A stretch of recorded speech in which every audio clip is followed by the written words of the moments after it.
El hecho de que cierto libro se encuentre al principio de la Biblia o cierto pasaje esté al principio de cierto libro no significa que fue escrito al principio. Significa que cuando ya hicieron la edición final de todo, consideraron que era un muy buen punto de partida y de ahí se desenlazaba lo demás. Pero no quiere decir que Génesis 1.1 fue escrito primero y luego todo lo demás. De hecho, Génesis 1.1 fue de lo último escrito del Tanaj.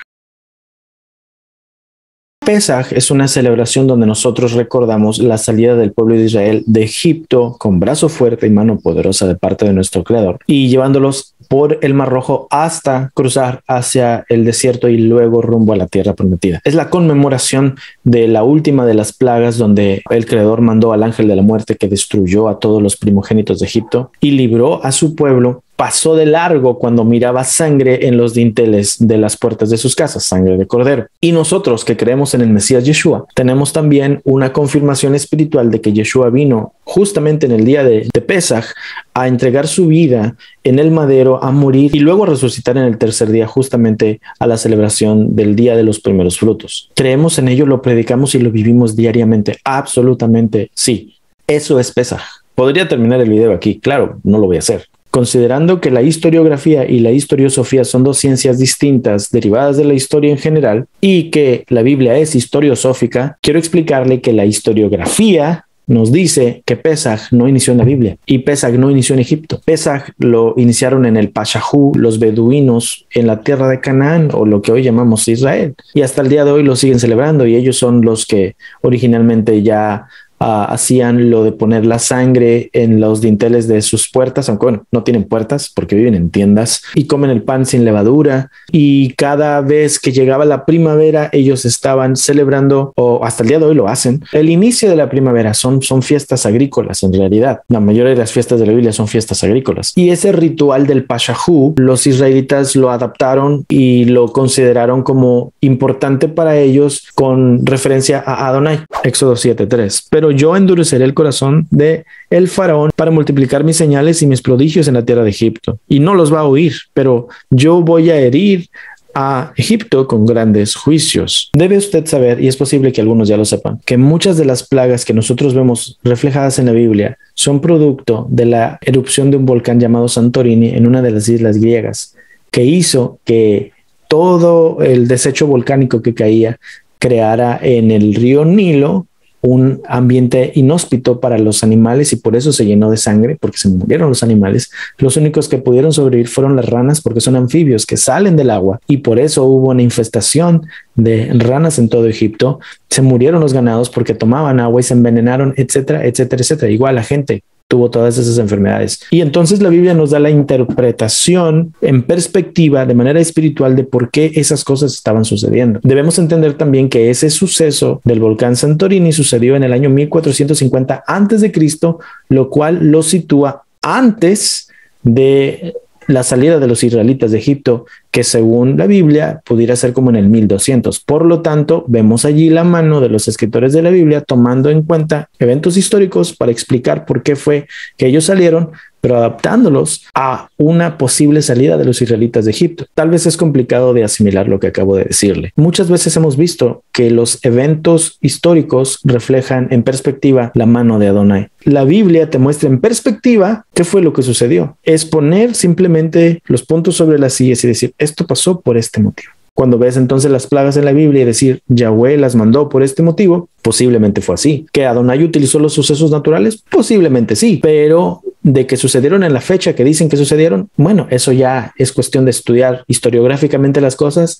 y ver si la cronología que la Biblia me menciona se adapta a ello. Y si no, es posible que tuvo una especie de adaptación con el propósito espiritual de explicarme algo que transformará mi fe. No me está mintiendo, la Biblia no miente. La Biblia simplemente está tratando de fundar tu fe. Pero no pongas en la Biblia tu creencia científica de las cosas y la creencia palpable histórica de las cosas, porque son dos realidades totalmente distintas. Pero no convierte a la Biblia en mentirosa ni a tu fe en digna de burla. Es importante saber que en la antigüedad, cuando un pueblo peleaba contra otro pueblo, no nada más ellos estaban peleando, pero sus dioses también. La Biblia nos lo muestra muchas veces cuando los israelitas iban a ir a la guerra con Josué, por ejemplo, que Adonai iba delante de ellos y que si Adonai no iba, ellos no iban. Por eso es que que se le considera como Yahweh de los ejércitos, ¿no? Porque era el Dios de la guerra de ellos. Era la forma en la cual ellos sabían que tendrían una victoria garantizada porque su Dios iba con ellos. Por lo tanto, muchos de los israelitas de la casa de Judá,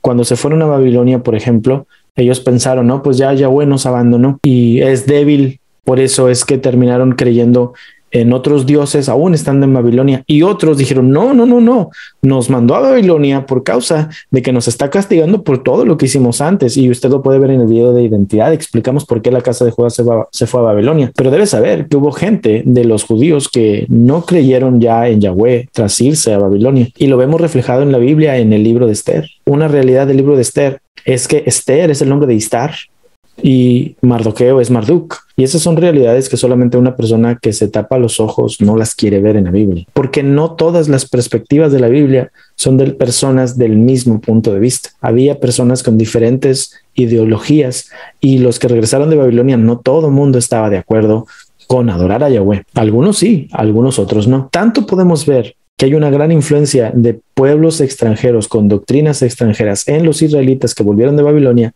que el gobernante que los trajo se llamaba Zorobabel, que venía de Zoroastro y de Babilonia. Y aquí en el libro de Éxodo podemos notar cada plaga mostrándonos el poder de Yahweh mucho más grande y mucho más suficiente, siendo solamente uno contra todos los dioses egipcios. Otro paréntesis que quiero decirle a usted es que la Biblia muchas veces le muestra que no existe nada más un solo Dios. Ahora, espere. No le estoy diciendo a usted que usted debe adorar a muchos. Le estoy diciendo que la Biblia dice que hay muchos dioses, pero que hay uno que es más grande que todos y es al Dios que los israelitas adoran. Eso es lo que dice la Biblia. Pero la Biblia también te muestra una evolución del pensamiento de los israelitas respecto a eso, porque los israelitas entendían que había muchos dioses. Lo ves en los libros de los Salmos. Dios está en la congregación de los dioses.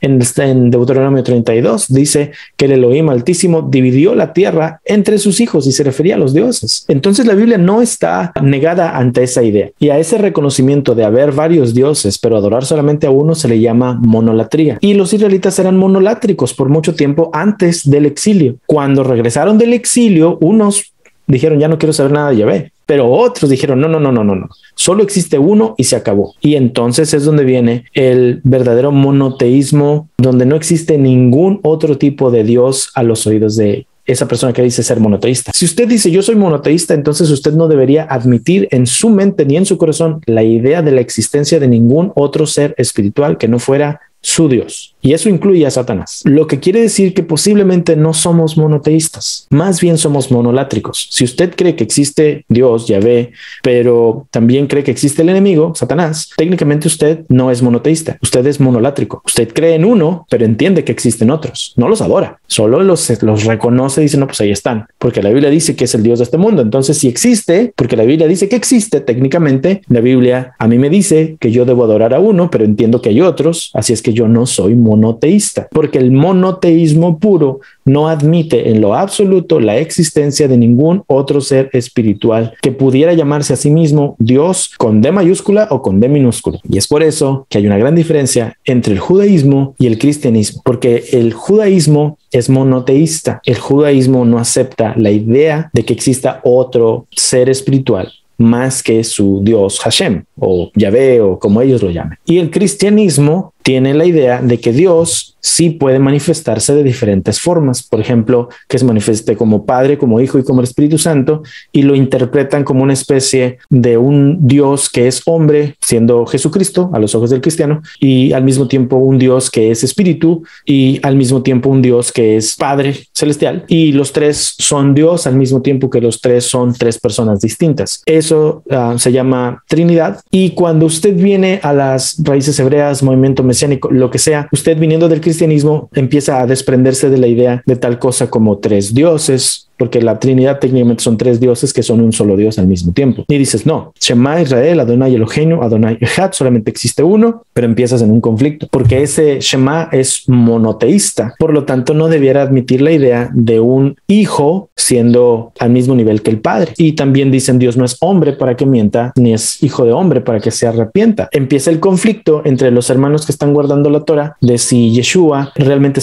debería ser llamado pues Dios, porque dicen, bueno, la Biblia dice que solamente es uno. Y técnicamente si yo pongo a Yeshua como Dios, ya tengo dos y yo soy monoteísta. Entonces tienes un conflicto mental y un conflicto espiritual, y sobre todo cuando los que te predican te alimentan tal conflicto al decirte, no, Yeshua no es Dios, te asustas más. O otros que son muy enfáticos en decirte, no, no, claro que sí, Yeshua es Elohim, Yeshua es Echad, Yeshua es Yahweh. Entonces, los que dicen Yeshua no es Yahweh, dicen que los que dicen que Yeshua sí es Yahweh, todavía son cristianos. Y los que dicen que Yeshua sí es Yahweh, dicen de los que no creen que es Yahweh, que lo están demeritando en su autoridad y que por lo tanto están cayendo energías. Le voy a decir esto, nunca tendremos la respuesta, porque este fue el conflicto que tuvieron los primeros creyentes en Yeshua después de los primeros apóstoles. Los primeros apóstoles no tenían problema ni conflicto con creer de Yeshua, que era un hombre que había venido del Padre, y lo entendían de esa forma. Pero entre más en perspectiva trataron de entender la historia de Yeshua, más empezaron a entrar en un conflicto, porque los pensamientos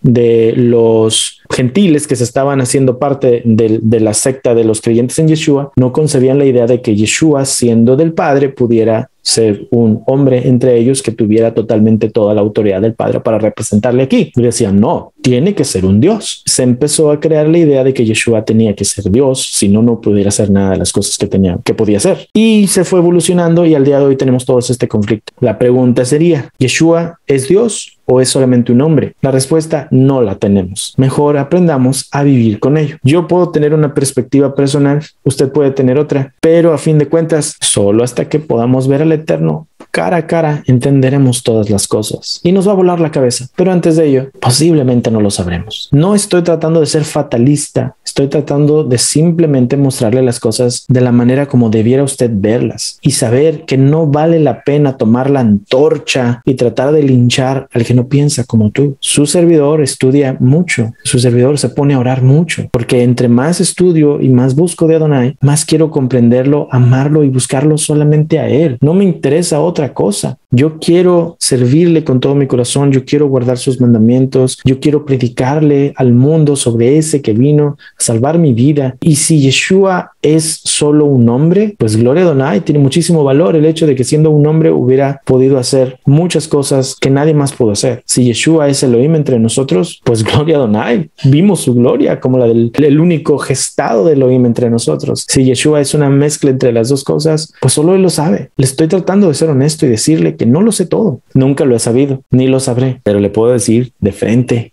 transparentemente, que la identidad de Yeshua para mi vida es la de mi Salvador. Eso es lo que más me importa de todo esto. No voy a poder entender toda la realidad de las cosas, pero no voy a vivir atribulado porque no lo puedo entender. Yeshua cambió mi vida y he decidido vivir predicando su mensaje. Eso vale más que toda la doctrina que yo pudiera tener para tratar de revelar la pronunciación correcta de su nombre o qué quiso decir con una u otra cosa, cuando las cosas más sencillas que él predicaba y quería que pusiera yo en práctica no las estoy poniendo. Esto es a título personal. Pesaj, en su fundación en el Éxodo, no requirió de sacerdotes, no requirió de templo, no requirió de ningún tipo de liturgia más allá de lo que ya vimos acá, a matar el cordero y comérselo con panes sin levadura y con hierbas amargas. Pero ellos fueron especificando mucho más la forma en la cual las cosas se hacían. Y vemos entonces la escritura del libro de Deuteronomio, que es un libro que tiene una fuente distinta a los otros 4 libros de la Torá, es decir, fue escrito de una manera distinta que todos los demás, con un hebreo distinto que denota un autor distinto y por lo tanto también nos muestra que fue escrito en un periodo histórico distinto a los demás. En el libro de Deuteronomio podemos notar entonces algunas regulaciones que no vienen en el resto de la Torá sobre Pesaj y sobre muchas otras cosas. Una de ellas muy importante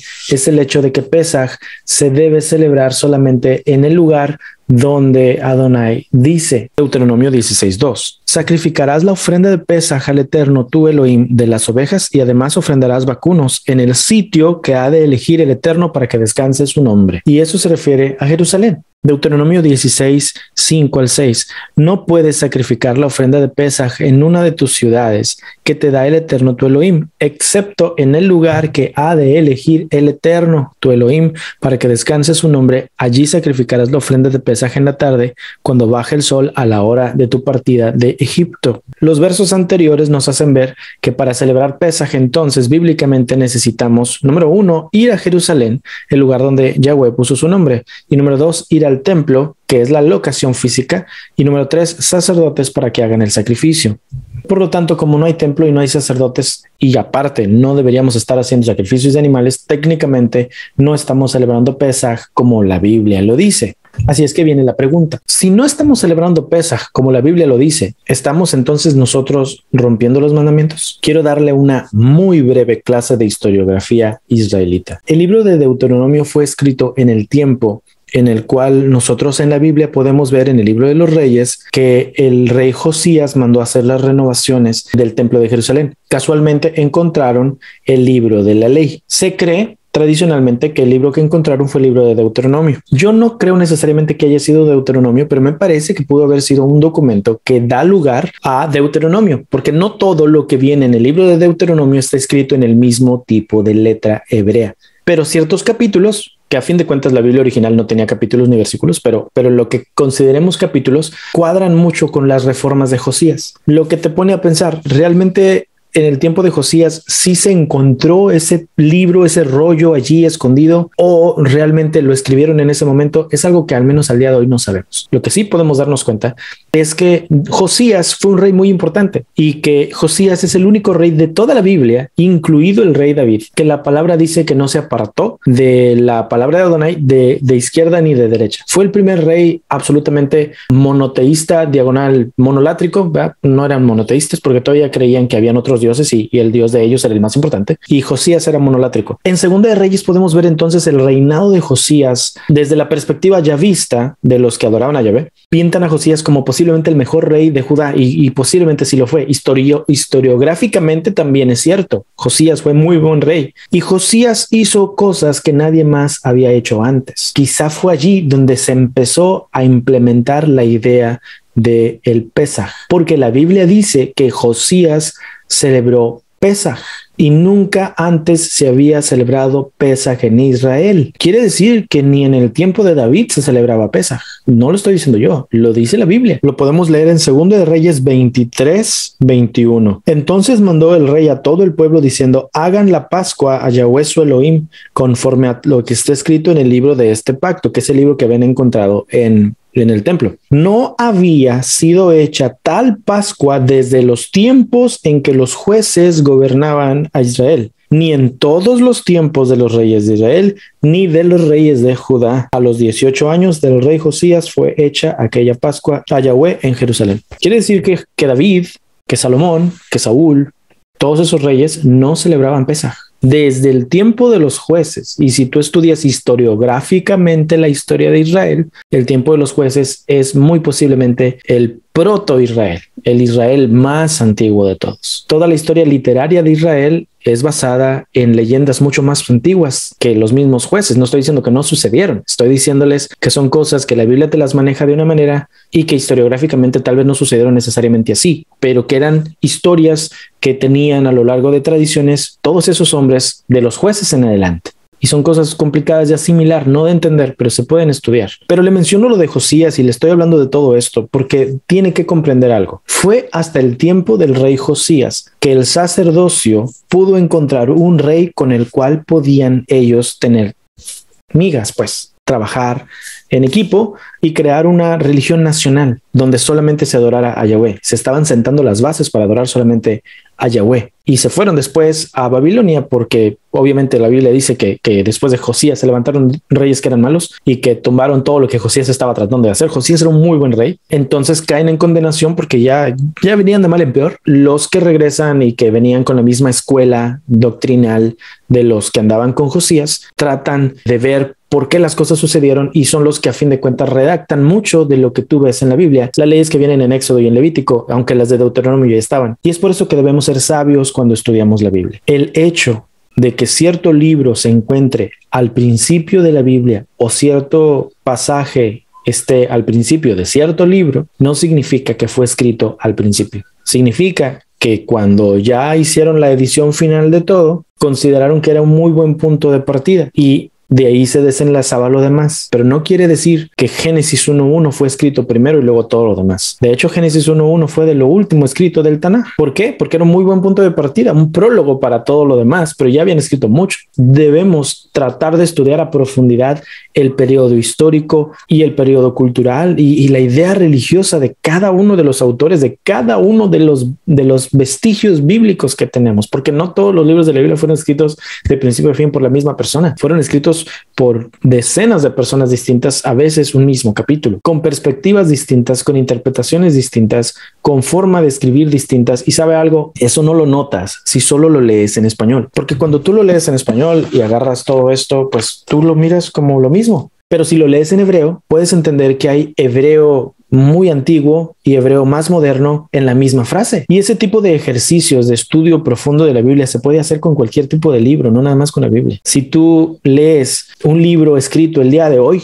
y un libro escrito hace 100 años atrás y un libro escrito hace 500 años atrás, seguramente vas a ver la diferencia en la forma en la cual se utiliza el español. Pero si una persona de otro país que no habla español mira esos 3 libros, pero no lo sabe leer porque están en español y él no habla español, él habla chino, y tú se los traduces los 3 al chino, para él van a ser exactamente igual, porque el chino al cual se lo traduzcas será su idioma igual de él. Él va a entender el mismo chino en los 3 libros, pero tú sabrás que utilizaste el mismo chino para 3 españoles distintos. La Biblia fue escrita hace miles y miles de años en muchos periodos distintos, y cuando la lees en el idioma que fue escrita, aún las copias te pueden mostrar en hebreo que la misma frase que tú ves completa, capítulo 1, versículo 1 al 3 o lo que sea de cualquier libro, tiene diferentes etapas o estratos, diferentes frases escritas en diferentes tipos de hebreos. Y eso demuestra que tal vez fueron escritas por personas distintas, que querían decir algo distinto con la cosa que pusieron allí y que no deben ser tomadas muchas veces de forma literal, porque entonces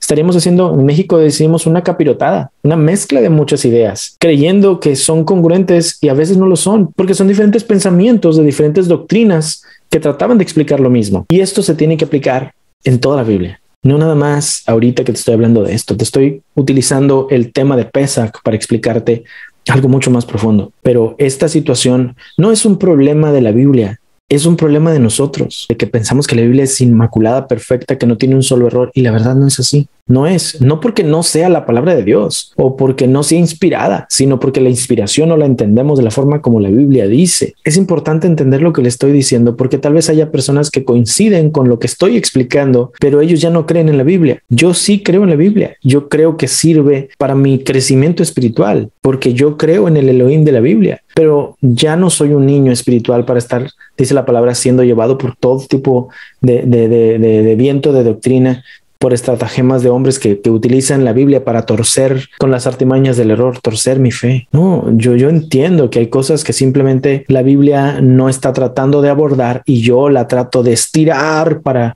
meter mis argumentos en ella. Y no es así. La Biblia es un libro espiritual. La Biblia sirve para el crecimiento espiritual absolutamente. Sí, pero no quiere decir que los que escribieron la Biblia tenían todas las respuestas sobre todas las verdades del universo. La verdad es que no. Y si nosotros decimos, bueno, hay cosas que la ciencia ya explica, pero las que no puede explicar es porque Elohim no ha querido que las explique. Entonces tenemos en nuestra mente un Elohim demasiado raquítico, porque tenemos un Elohim de los huecos, un Dios de los huecos, que lo utilizamos solamente para explicar las cosas que no podemos explicar.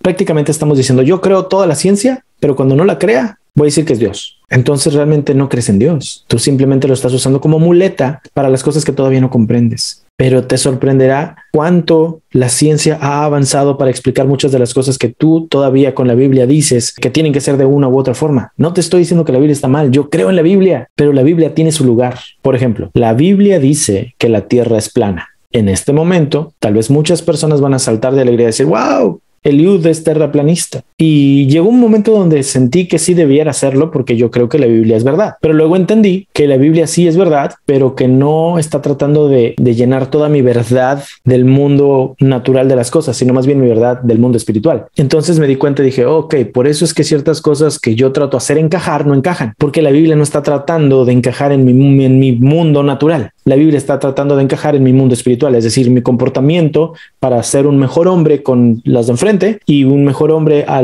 los ojos de aquel que me ha creado. Ese es el mundo espiritual. Cuando entendí eso, dije, ok, sí puedo aceptar que la Biblia diga que la Tierra es plana, pero también creo que debería aceptar la Tierra científicamente redonda. Y sé que muchos de los que están escuchando esto dicen, no, ¿cómo le vas a creer a la NASA? ¿Cómo le vas a creer a las organizaciones Illuminatis del mundo? Yo no estoy diciendo que creo en eso. Yo solamente le estoy diciendo que la Biblia es producto de su tiempo, que si lees la Biblia, más te vale que entiendas que la Tierra es plana, porque los que escribieron la Biblia con esa perspectiva. No puedes decir, la Biblia dice que la Tierra es redonda, porque la Biblia dice que es plana. Y los escritores de la Biblia estaban pensando que la Tierra era plana. Por lo tanto, no puedes aplicarla en un contexto de que la Tierra es redonda. Lo que significa entonces que cuando hablemos de ciencias y digamos la Tierra es redonda, no tenemos que pelearnos con la Biblia diciendo que la Tierra es plana, simplemente entender que son dos universos distintos. La Tierra es plana, bíblicamente sí, científicamente no. ¿Quién está bien y quién está mal? Pues no es un punto de quién está bien y quién está mal, son dos universos distintos. Y al igual que esto, te puedo dar muchos otros ejemplos. La razón por la cual Deuteronomio dice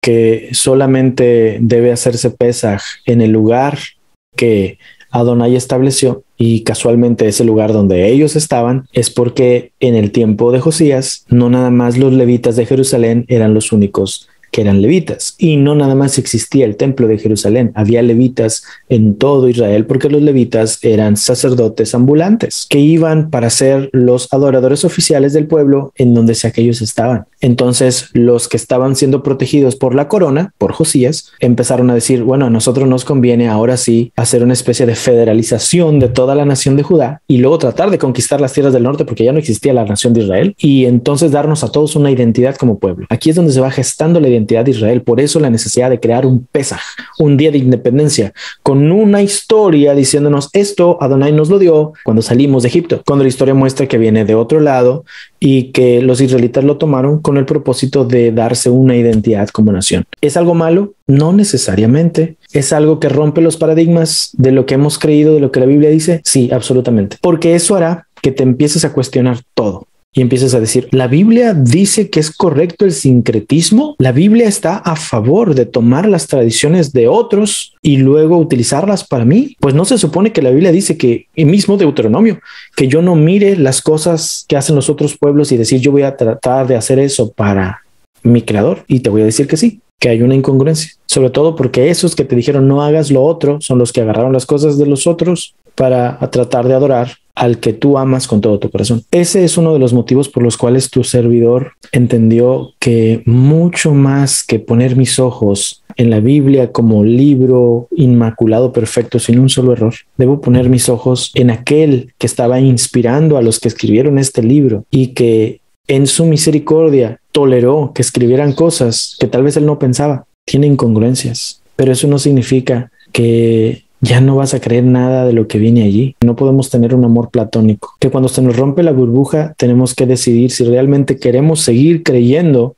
en ese amor o si realmente decimos ya no, porque me engañaste. La Biblia no te engañó. Somos tú y yo los que hemos puesto una fe ciega, embrutecida en algo que nunca intentó tomar ese lugar para nosotros, pero estábamos tan necesitados de alguien que nos guiara que nos dejamos llevar. Yo creo en la Biblia, yo predico la Biblia, pero hace tiempo atrás le dije, voy a cambiar mi forma de predicar. Y le dije, desde este día en adelante quiero que ponga atención a mi manera de actuar, para que si un día le hablo algo que contraste con todo lo que usted ha creído, no sienta que el mundo se lo viene encima, sino que sepa que se puede vivir honrando al Eterno, aún si no estás de acuerdo con todas las cosas que dicen que Él dijo. Mi vida ha crecido. Entre más trato de humillarme a Él, más puedo sentir su presencia en mi vida, porque puedo saber que ha utilizado personas como yo, que tienen errores, que no lo saben todo y que a veces, queriendo hacer lo correcto, terminan perjudicando más a los demás, y aún así a ellos los utilizó y sus palabras, que están aquí, para traerme una edificación a mí. Pero también me permite conocer sus errores para poder yo no cometerlos. Y me ayuda a poder darme cuenta que no debo considerar perfecto todo nada más porque está en la Biblia, porque mucho de lo que está en la Biblia son errores con el propósito de crear en mí una persona más dependiente de Él y no de la Biblia. Se lo dice a alguien que cree en la importancia de guardar los mandamientos, en guardar la instrucción, en leer la Biblia diariamente. Yo no le niego lo que la Biblia dice. Estoy diciendo que no se interpreta como usted cree. Y se lo he dicho por años. Conforme pase el tiempo, claro, vamos más profundo, pero llegan momentos donde los paradigmas se tienen que romper. Y este es uno de ellos. Estamos por celebrar el primer Moadim del año. Debemos entonces entender el propósito de todo esto. Cuando los sacerdotes de Jerusalén dijeron no se va a celebrar en ningún lado más que aquí, es porque querían que todo el mundo fuera dependiente de ellos. Se les olvidó que si esto se instituyó desde mucho antes y ellos solamente tomaron tradiciones y las trataron de adaptar, entonces desde mucho antes no había necesidad de sacerdotes ni había necesidad de todas esas cosas que ellos hacían. Así es que si yo el día de hoy quiero honrar al Creador celebrando este Moadim, no tengo que sentirme obligado a hacer las cosas como ellos decían, porque a fin de cuentas sé que no son necesarias. Sé que hay mucha gente a la cual no le gusta que diga que tanta metodología y tanto protocolo, tanto ceder no es necesario para celebrar un Moadim. Sé que dicen que soy demasiado informal, entre muchas otras cosas que pudieran decir. Y sinceramente, conforme pase el tiempo, me importa menos. Mi propósito es que usted ame a Adonai, que usted busque del Creador, que entienda la necesidad de depender solamente de Él y no de mí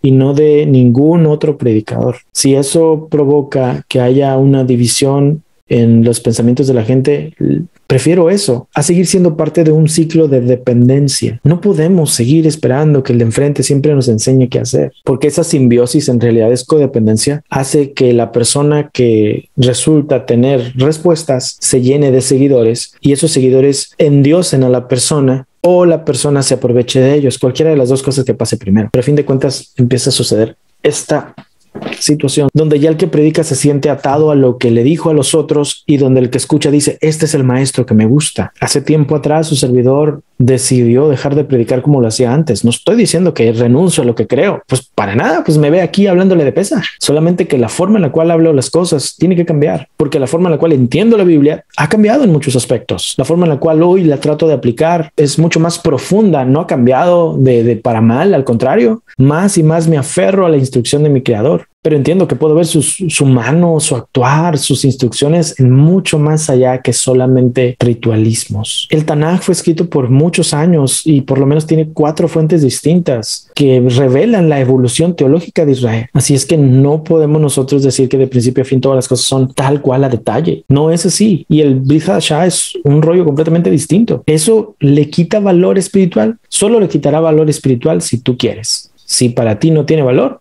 pues no lo tendrá. Darás cuenta de lo que digas, ¿no? Y de lo que hagas. Así como yo voy a tener que dar cuentas de todo lo que te estoy diciendo. Pero entre más entiendo lo que la Biblia dice, más busco de Adonai, más me aferro a Él, más crezco. Y quisiera que tú te sintieras igual. Pero tuve que dar un paso de fe. Tuve que aventarme al precipicio y decir, Señor, yo creo absolutamente solo en ti. No quiero creer en nada más. Quiero obedecerte a ti. Y ahora, cuando levanto mis manos para adorar su nombre, cuando guardo el Shabbat, cuando paso tiempo con mi familia, ahora cuando estamos juntos en el día precioso que Él ha creado y ahora cuando guardamos los Moedim, tenemos mucho más profunda conexión con el Eterno, cuando ya entendemos que Él nos ha creado para ser solos suyos, para tener en nuestra vida reflejado su nombre, porque nosotros somos ese templo. Entiendo que no me importa que no haya templo o que no esté el hermano circuncidado y el otro sí, o que este trajo el Pesaj con el ceder y este no.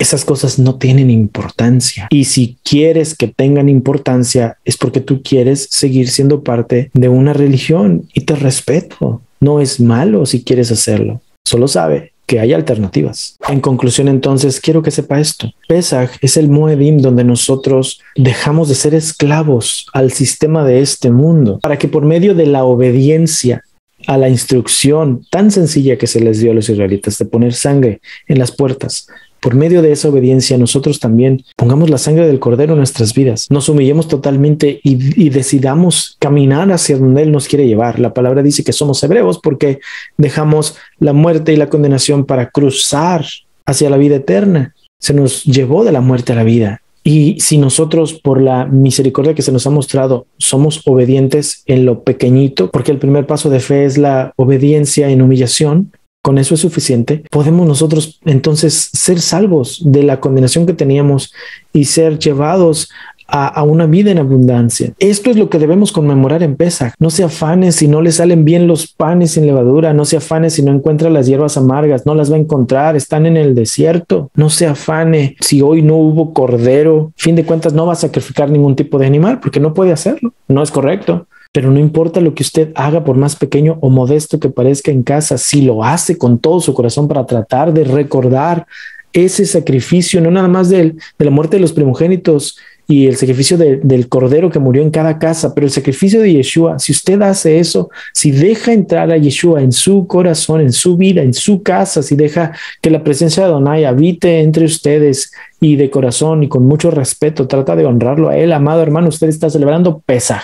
Si usted dice, pero yo no estoy físicamente circuncidado, pues ni modo. Si no lo está, y si usted ya dejó que Yeshua venga y le quite la incircuncisión espiritual y lo convierte en circunciso espiritual, usted ya está circuncidado. Y si usted dice, no, pero tiene que estar físicamente circuncidado, pues entonces físicamente circuncídese. Pablo dice, ¿usted cree que comer carne es correcto? Pues coma carne. Si usted cree que comer verduras solamente es lo único correcto, pues coma verduras. Pero no esté viendo la paja en el ojo ajeno. Si uno cree o otro deja de creer, pues ni modo. Ambos están tratando de honrar al Eterno. Y ahí se muestra la inspiración divina, en que una persona dice, para mí Dios me inspiró a hacer tal cosa, y otro dice algo diametralmente distinto y sin embargo también se siente inspirado. No es porque Dios es incongruente, es que somos nosotros poniendo nuestros ojos en Él y diciendo, tú me inspiras, tú eres mi inspiración para hacer las cosas. Esa es la inspiración de la Biblia. Cuando usted ve en la Biblia que hay puntos de vista distintos en una u otra cosa, no es que Dios es incongruente, no es que la Biblia está mal, es que había muchas personas que decían, el Señor me inspiró a esto. Yahweh es mi pastor, nada me faltará. Y el otro decía,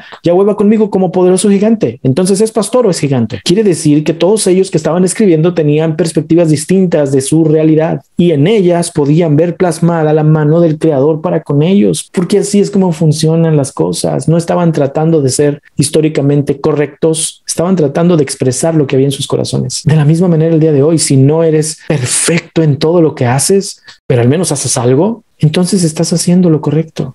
Claro, conforme pasa el tiempo, si quieres tratar de ser más espléndido en todo lo que haces, gloria a Adonai, pero esto que te estoy diciendo no es un consejo para Pesaj. Esto es algo que debes considerar para toda tu vida y todo lo que tú haces. El Eterno, el Creador, el que te ha revelado su nombre, a como tú lo consideras, ese que te ha mostrado esa gracia tan particular a ti, ha hecho exactamente lo mismo conmigo en mi situación y con otros en otra situación. Por eso Pedro dice que la gracia del Eterno es multiforme. No seamos tan cerrados y pensamos que las cosas solamente son como tú las sientes o como a ti se te han revelado. La verdad es que no es cierto. Nadie, ninguna persona lo sabe todo ni tiene toda la realidad de las cosas. Todos estamos caminando. Algunos caminan más adelante, otros caminamos más atrás. Todos caminamos. Y lo importante no es que sepas todo. Lo importante es que lo que sabes lo apliques. Estamos en el tiempo de caminar, donde ahora solamente ya todas las instrucciones que hemos aprendido las tenemos que poner por práctica. Es tiempo de caminar hacia Él. Esta es la hora de hacer algo. Porque mientras más nosotros estemos perdiendo el tiempo, peleándonos unos con otros porque no pronuncian unos Yeshua y otros dicen Yahshua o Yehoshua o Yahoshua, o lo que sea, y más unos digan la tierra es plana y otros digan la tierra es redonda, entre más perdamos el tiempo en discusiones sin sentido, más se sigue perdiendo la gente y es culpa nuestra. Su servidor diariamente trata de explicarles esto y la gente me dice, ya no sube videos. Y le digo, tenemos 400 videos de enseñanza y todo lo que hablé aquí a gran profundidad y mucho más están en esos videos. Que usted no los busque, eso ya no está en mis manos. Horas y horas y horas invertidas a lo largo de los años para traer algo para que usted lo tenga y tan solo lo busque. Pero la gente a fuerzas quiere oír algo nuevo. Y es lo que dice Lucas, que la gente de Atenas quería, que solamente se enfocaban en buscar qué cosa nueva podían oír. Si usted es así, usted está perdido. Pero si usted realmente quiere buscar de Adonai, entonces entenderá que lo puede oír en todos lados. Lo puede ver en lo que está escrito en este libro, lo puede ver en su propia vida. El mismo libro de Génesis nos muestra que José podía escuchar en las palabras del faraón la revelación que Adonai quería mostrarle para entonces poder saber qué decir. Tanto que usted puede aprender de Adonai. Pero entre más aprende, más tiene que humillarse y entender que no lo sabe todo, ni lo sabrá. Y si no le gusta esto, pues ni modo. Entre más busco de Adonai y más pierdo de mí, porque sé que yo no valgo nada y Él lo vale todo, más sé que voy por el camino correcto, porque me va a ir destruyendo paso a paso y a usted también entre más lo busquemos. Guarde Pesaj, guarde panes sin levadura, guarde primeros frutos, celebre los Moedim, gócese. Los Moedim son tiempos hermosos donde podemos sentir la presencia palpable de Adonai entre nosotros. Es precioso estar en tiempo de Moedim. Es hermoso, hermoso. El día que usted guarde Pesaj, el 14 en la noche o el 15, o si el día para usted empieza en la mañana o empieza en la tarde, el día que usted celebre Pesaj, gócese. Si a usted se le ha revelado algo, póngalo en práctica. Si a usted se le da la responsabilidad de predicarle a otras personas lo que se le ha revelado, hágalo, pero con humildad, comprendiendo que ellos son tan capaces como usted, sino que más, de buscar de Adonai y de encontrar algo que usted todavía no ha visto. Y usted aprenda que tal vez puede cambiar su punto de vista porque ellos aprendieron algo que usted no. Sea humilde. Yo trato de serlo. Muchas cosas me explican los hermanos y me hacen ver las cosas distintas. Por eso es que trato de ser un poquitito más sabio y saber que yo tengo un punto de vista personal. Pero eso no quiere decir que todo el mundo va a pensar como yo. Yo le he reflejado lo que yo pienso, no nada más ahorita. Y usted puede no estar de acuerdo y está bien. Siempre le he dicho eso. Pero si usted no está de acuerdo, entonces por lo menos tenga un argumento para que usted ponga en práctica lo que a usted se le ha revelado. No nada más diga no y no lo voy a hacer, porque entonces tiene un problema. Si usted sí está de acuerdo, pues gloria a Adonai, qué bueno. Lo importante es que caminemos. Para este día y para esta hora, Adonai nos tiene aquí, para que todo lo que hemos aprendido lo practiquemos y llevemos al mundo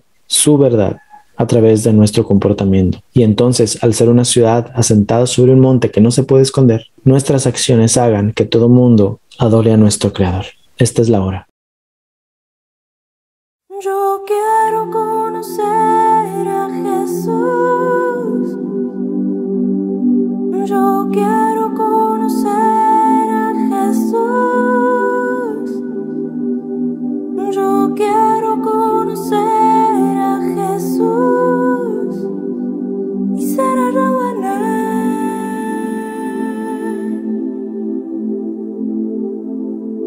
Fui encontrado por quien no preguntó. Me dejé hallar por quien nunca me buscó. Porque yo veo lo más profundo y aunque no me conocía, yo sabía.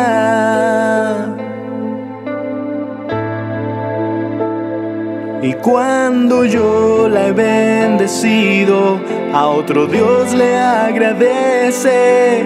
Pero sé que es ignorancia, hoy su velo desvanece.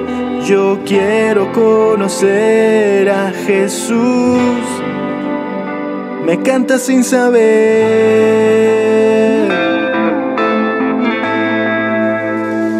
Este es el día en que conocerás mi santo nombre y nunca más igual serás, porque un carbón pondré en tus labios, como en mi palabra dije que lo haría.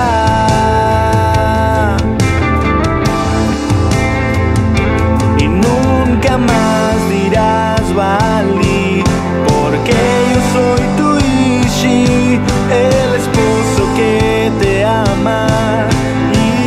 Estoy aquí si tú quieres conocer a Jesús. Si quieres conocer a Jesús. Si tú quieres conocer a Jesús, pues me presentaré.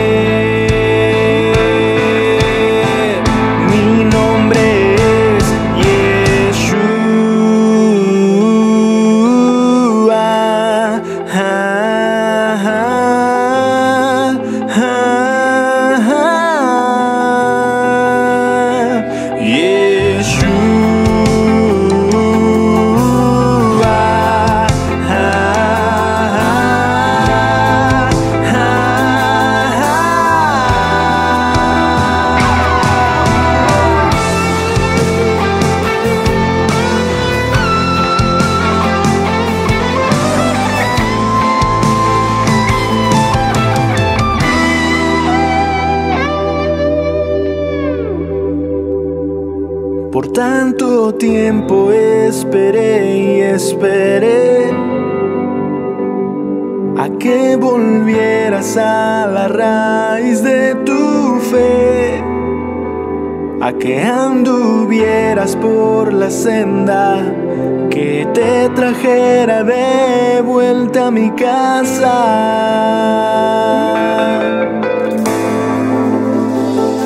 Y todo el tiempo que he esperado, mis brazos no se han cerrado. Ya no tienes que llamarme por el nombre equivocado. Si quieres conocer a Jesús, si realmente quieres conocer a Jesús, si tú quieres conocer a Jesús, entonces oye bien. Mi nombre es Yeshua.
Mi santo nombre.